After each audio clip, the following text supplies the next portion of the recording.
Araraquara, 210 mil habitantes. A cidade do interior de São Paulo que virou manchete no Brasil todo. Muitas pessoas estão comentando, né? Hackeou o muro, não hackeou. Os acusados de hackeamento, Walter, Danilo e o casal Gustavo e Suelen, todos de Araraquara. Durante a semana, o Fantástico esteve aqui em vários endereços, atrás de pessoas que conhecem os 4 acusados de hackear algumas das maiores autoridades do país. Eu sinceramente não sabia, não tinha esse conhecimento assim, que ele podia fazer algo tão grande assim. Quem fala é uma jovem que conheceu Walter Delgatti Neto, de 30 anos, o Vermelho, principal suspeito dos hackeamentos. Ele tinha uma profissão, uma ocupação? Eu só sabia de um carro que ele tinha, uma BMW, mas eu sabia que ele tinha uma vida boa, assim, porque ele mesmo relatava. E ele falava que era herança. Ele só começou a fazer faculdade, né? Do quê? De Direito. Segundo amigos, Walter chegou a cursar um ano de Direito. A jovem, ouvida pelo Fantástico, confirma a ligação de Vermelho com os outros suspeitos. Ele não dava detalhes, ele só falava que eles se conheciam há muito tempo. O Gustavo, eu cheguei a ver uma vez ele pessoalmente. O Walter, ele chegava a comentar que ele sabia, entendia muita coisa de internet. Quando ele vinha me falar alguma coisa, ele falava, eu sou bem fuçado. Eu sabia que ele gostava de mexer com essas coisas de computador. Walter chegou a morar com a avó em Araraquara. Vira e mexe, a polícia aparece por aqui. O que acontece? Ele... Vê se ele tá, ele não tá, eles vão embora, né? Em 2015, a Delegacia da Mulher de Araraquara recebeu uma jovem de 17 anos, a namorada do irmão de Walter. Ela contou que foi dopada e estuprada por ele. Ela disse que Walter filmou a relação sexual e espalhou o vídeo para amigos dela. Depois, a jovem mudou a versão e negou o estupro. O caso foi arquivado. Antes do arquivamento, a polícia veio até o apartamento de Walter, nesse prédio, e acabou descobrindo outro crime. Aqui, a polícia apreendeu vários medicamentos controlados, receitas médicas e também uma carteirinha de estudante de medicina da Universidade de São Paulo. Na época, Walter disse que tinha carteirinha para pagar meia entrada no cinema e também para enganar as meninas, dizendo que era estudante de medicina. Por causa disso, ele foi preso por documento falso e também por tráfico de substâncias. Na garagem do prédio, os policiais encontraram uma BMW sem as rodas. Walter foi preso novamente em 2015, quando tentou entrar sem pagar no Parque Beto Carreiro, em Santa Catarina, usando uma carteira falsa de delegado de polícia.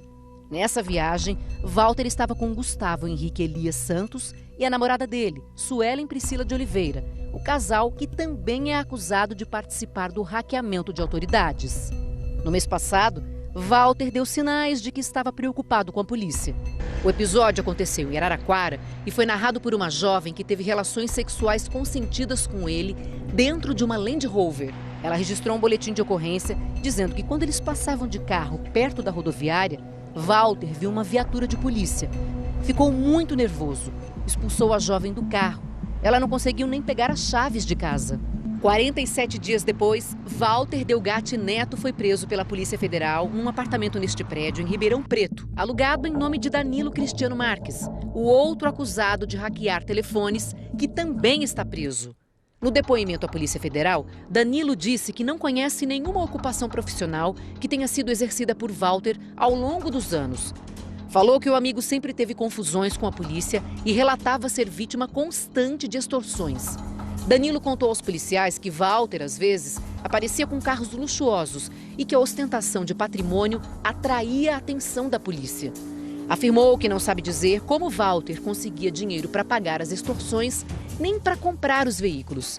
Disse que emprestou o nome para Walter alugar o imóvel em nome da amizade, sem receber nenhum pagamento ou vantagem por isso.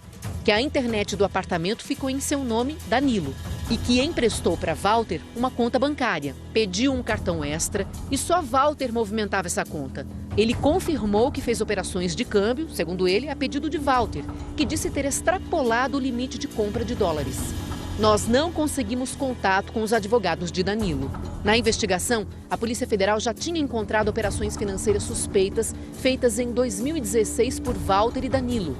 Eles compraram dólares e euros em casas de câmbio dos aeroportos de Natal e do Rio de Janeiro, num total de R$90 mil. Segundo a polícia, os dois teriam comentado que usariam o dinheiro para comprar armas. O perfil dessas pessoas é relacionado a estelionato bancário eletrônico, cartões de crédito e débito, o que é muito comum e a Polícia Federal já tem alguma expertise nesse tipo de investigação. Em depoimento, Walter admitiu ser o autor dos ataques a telefones de autoridades através do aplicativo Telegram. Disse que, em março de 2019, descobriu que havia uma forma de acessar a conta de Telegram de outras pessoas. Contou que inicialmente hackeou o celular do promotor de Araraquara, Marcel Zanin Bombardi, responsável pela denúncia contra ele no caso dos remédios. Com a agenda da conta do Telegram de Zanin, Walter foi invadindo os celulares de outras autoridades da justiça e de políticos. De agenda em agenda, conseguiu hackear as contas de Telegram de membros da Força Tarefa da Lava Jato no Paraná, entre eles o procurador Deltan Dallagnol. Walter disse que através do celular de Dallagnol chegou ao número de telefone utilizado pelo ministro Sérgio Moro. O hacker disse que resolveu procurar o jornalista Glenn Greenwald para enviar o conteúdo do Telegram dos procuradores da Lava Jato. Glenn é fundador do site The Intercept Brasil, que desde o dia 9 de junho vem publicando diálogos atribuídos a Moro e a procuradores da Lava Jato.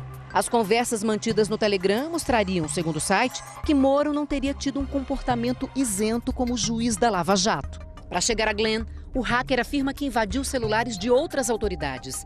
Na agenda da ex-presidente Dilma Rousseff, encontrou o número da ex-deputada Manuela Dávila, do PCdoB, que foi candidata a vice-presidente na chapa de Fernando Haddad, do PT, nas eleições de 2018. Segundo ele, ligou para Manuela e pediu contato de Glenn. Walter contou que inicialmente Manuela não estava acreditando nele. O hacker então enviou uma gravação de um áudio com conversa entre dois procuradores da República. Segundo ainda o depoimento de Walter, logo depois ele recebeu uma mensagem de Glenn pelo Telegram afirmando que tinha interesse no material. O hacker disse à PF que começou a repassar os conteúdos dos procuradores para o jornalista. Numa rede social, a ex-deputada Manuela Dávila afirmou que recebeu uma mensagem de uma pessoa dizendo que tinha obtido provas de graves atos ilícitos praticados por autoridades brasileiras, que gostaria de divulgar o material. Segundo a nota, Manuela repassou para essa pessoa o contato do jornalista Glenn Greenwald. Ela afirmou que a pessoa não se identificou. Walter Delgatti Neto disse que nunca recebeu qualquer valor, quantia ou vantagem em troca de material disponibilizado ao jornalista Glenn Greenwald. O site The Intercept declarou que não comenta assuntos relacionados à identidade de suas fontes anônimas. Gustavo, outro preso na operação desta semana, é o DJ Guga, que organizava festas em Araraquara. Ele é amigo de Walter há anos e no depoimento à Polícia Federal disse que tem no Telegram uma mensagem de Walter se vangloriando de ser o autor da invasão do celular do ministro Moro. Declarou ainda que, numa conversa por telefone, Walter disse que iria vender o conteúdo das contas de Telegram de autoridades para o Partido dos Trabalhadores. O PT afirmou que tomará as medidas judiciais cabíveis contra os agentes e os responsáveis pelo que classificou de mais esta farsa. O partido disse ainda que é criminosa qualquer tentativa de envolver o PT num caso em que o ministro Sérgio Moro é que tem que se explicar à justiça e em que o maior implicado era filiado ao DEM. Walter Delgatti, o principal suspeito dos hackeamentos, era filiado ao DEM e foi expulso do partido na última quinta-feira. Na casa em que Gustavo e Suelen foram presos, a polícia encontrou quase R$100 mil em dinheiro. Gustavo contou à Polícia Federal que estava com Walter quando ele foi preso com cartões de banco e cheques falsos. Na ocasião, segundo Gustavo, Walter tinha um extrato bancário de R$1.800.000 na conta. Gustavo afirmou que Walter tinha fraudado o extrato com o objetivo de se vangloriar. A investigação da Polícia Federal descobriu que Gustavo e a mulher Suelen movimentaram R$627 mil em 5 meses. Mas o casal declarou renda mensal de R$5 mil. Gustavo diz que é investidor de criptomoedas, principalmente Bitcoin. Perguntado onde estão as senhas e chaves de acesso de suas contas, permaneceu em silêncio. O meu cliente nega, o Gustavo nega que tenha hackeado, ele nega veementemente que não tem envolvimento nenhum com isso, né? A Suelen, fica difícil até dela negar, porque todas as perguntas que foram feitas para ela, ela nem entendia do que se tratava, né? Em depoimento, Suelen também não soube dizer qual a profissão ou ocupação de Walter. Declarou que ele aparentava possuir recursos financeiros porque sempre frequentava bons restaurantes e hotéis de qualidade. Mas a vida de ostentação virou caso de polícia em São Paulo. Em 2015, a administração de um hotel o acusou de ter ido embora sem pagar R$1.000. Em outro hotel, foi acusado de pagar a conta com o cartão de outra pessoa. O hotel procurou o dono do cartão, que disse que Walter era um estelionatário. A jovem de Araraquara, que conheceu Walter, foi vítima de hackeamento este ano. Exatamente no dia 22 de maio, eu recebi uma ligação do meu próprio número. E aí o Telegram também me enviou uma mensagem dizendo que eu estava querendo o código de acesso, uma coincidência muito estranha mesmo. Ter o telefone hackeado no mesmo período, uma semana antes que o Sérgio Moro teve. Ela chegou a desconfiar que Walter pudesse ser o responsável por isso. Pode ser que tenha uma relação. Pode ser que tenha uma relação, sim, eu creio que sim.